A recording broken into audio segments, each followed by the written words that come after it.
الحمدللہ رب العالمین والصلاة والسلام علی رسولی الکریم اما بعد فاعوذ باللہ من الشیطان الرجیم بسم اللہ الرحمن الرحیم ولا تقولوا لمن يقتل في سبيل الله أموات بل أحياء ولكن لا تشعرون صدق اللہ العظیم۔ واجب الاحترام سامعین، السلام علیکم ورحمۃ اللہ وبرکاتہ۔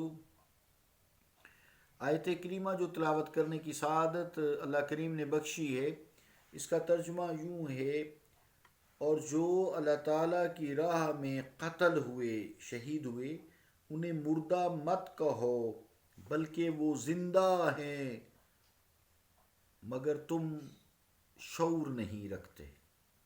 اللہ کا قول سچا ہے جو بڑی ہی عظمت والا ہے۔ عزیزان گرامی قدر، حیات اور موت کے بارے گفتگو کا سلسلہ حیات شہداء کی حکمت کے حوالے سے جاری ہے۔ حقیقت تو یہی ہے کہ حیات موت کے مقابلے میں اعلیٰ صفت ہے۔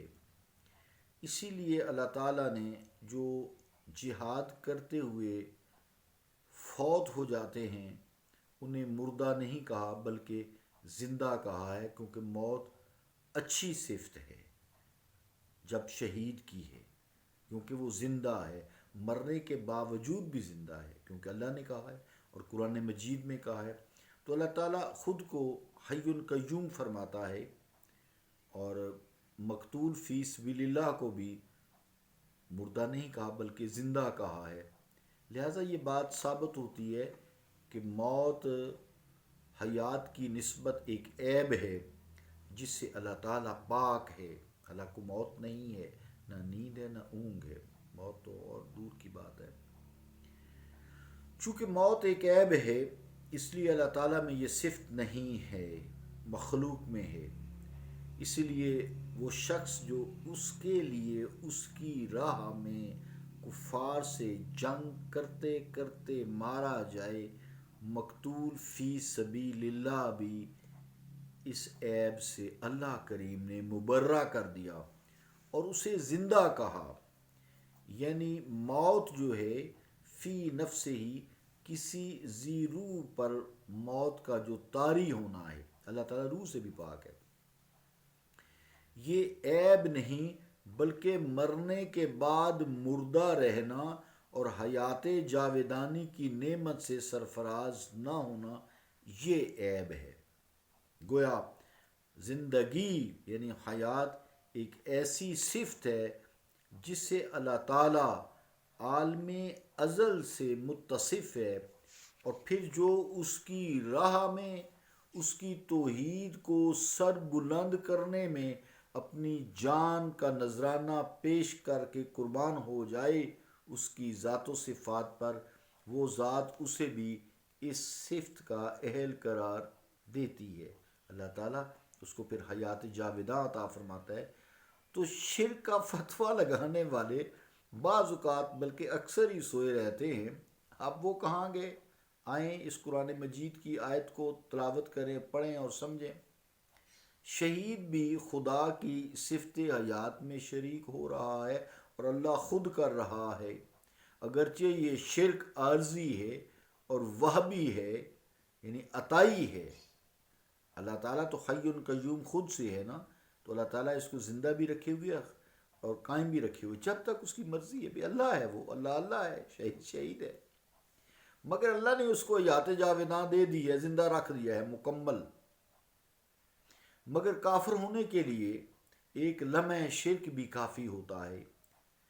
اس تجزیے سے یہ بات ثابت ہوتی ہے کہ شہداء سے پہلے کے دو گروہ جو ہیں، جن کا میں نے کل بھی تذکرہ کیا، اس سے پہلے تذکرہ ہوتا ہے من النبیین والصدیقین والشہداء والصالحین، یعنی اس سے پہلے جو صدیق ہیں پھر اس سے پہلے انبیاء ہیں۔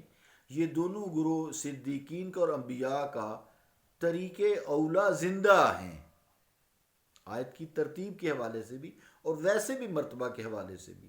انبیاء تو گناہ ہی سے پاک ہیں، شہید چاہے کتنا ہی گناہ گار کیوں نہیں ہے، قدم قدم پہ اس پہ گناہ گار ہوتا رہے، گناہ ہوتا رہے اسے قدم قدم پر، لیکن ایک موج آئی جب وقت جہاد آ گیا، میدان جنگ میں ہتھیار سجا کر، کفن سر پر سجا کر پہنچا اور اللہ تعالیٰ کی بارگاہ میں پیش ہو گیا، اپنی جان کا نذرانہ پیش کر دیا، لڑتے لڑتے کفار سے ان کو قتل کرتے کرتے، تو وہ شہید ہے۔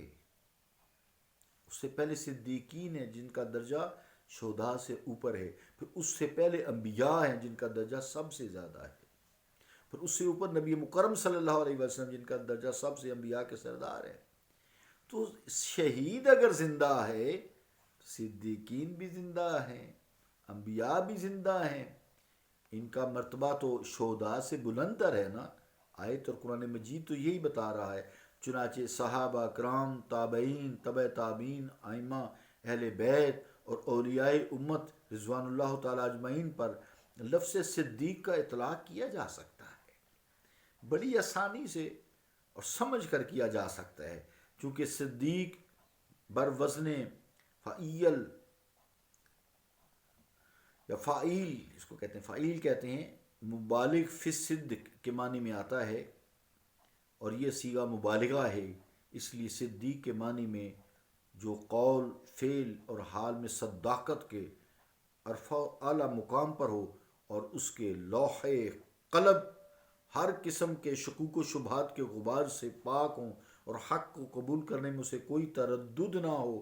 اگر کسی صاحب کو یہ اعتراض ہو کہ یہ روحانی طبقات صف صدیقین میں شامل نہیں، تو کیا نعوذ باللہ ہم ان سب کو استغفر اللہ معذرت ثم معذرت جھوٹا کہیں گے؟ استغفر اللہ، خیال کرنا چاہیے ایسے لوگوں کو جو دین کو سمجھے بغیر لوگوں پر کفر کے، شرک کے اور فتوے لگائے جاتے ہیں، اور ان لوگوں کو مردہ جانتے ہیں، انبیاء کو خصوصی طور پر۔ صدیق ان کے لفظ سے حضرت ابوبکر صدیق رضی اللہ تعالیٰ تو محدود نہیں ہیں، بے شک یہ صدیقین کے سردار ہیں، اس لیے صدیقین کا جمع صیغہ من النبیین والصدیقین والشہداء والصالحین، سارے یہ صیغے جمع کے ہیں، مراد یہ ایک نہیں ہے، بے شمار لوگ ہیں، انبیاء کا ایک گروہ ہے، 1,00,000 کم و بیش 24,000 پیغمبر، صدیقین کا تو شمار ہی کوئی نہیں، تا قیامت تک لوگ آتے رہیں گے، پھر شہداء آتے رہیں گے، صالحین اولیاء آتے رہیں گے، تو کم از کم 3 اور زیادہ سے زیادہ ان گنت افراد پر جو صدیقین کا جمع کا صیغہ عربی کا، یہ کم از کم 3 پر بولا جاتا ہے، اور زیادہ سے زیادہ شمار ہی کوئی نہیں ہے۔ اللہ تعالی ہمیں دین کی سمجھ عطا فرمائے، اور ہمیں ادب جو ہے انبیاء، صدیقین، شہداء اور صالحین، صالحین میں اولیاء کرام ہیں، متقی لوگ ہیں، صابر لوگ ہیں، بزرگ لوگ ہیں، نصیحت کرنے والے ہیں، بہت سارے علماء خیر ہیں۔ علماء سو تو کسی کھاتے میں نہیں ہے نا، وہ تو لڑائی جھگڑا کرا کے فرقہ واریت کر کے اپنی روٹی کری کرتے ہیں، بس ان کا یہی پیشہ ہے، وہ تو پیشہ ور ہے۔ تو ہم تو ان کی بات کرتے ہیں جو اپنے ہاتھوں سے حلال رزق کما کر پھر دین کی تبلیغ کرتے ہیں، علماء خیر ہیں۔ اللہ تعالیٰ ہمیں دین کی سمجھ اور اس پر عمل کی توفیق عطا فرمائے۔ صلی اللہ تعالیٰ علی رسول خیر خلقہ محمد وعلی آلہ واصحابہ اجمعین برحمتک یا ارحم الراحمین۔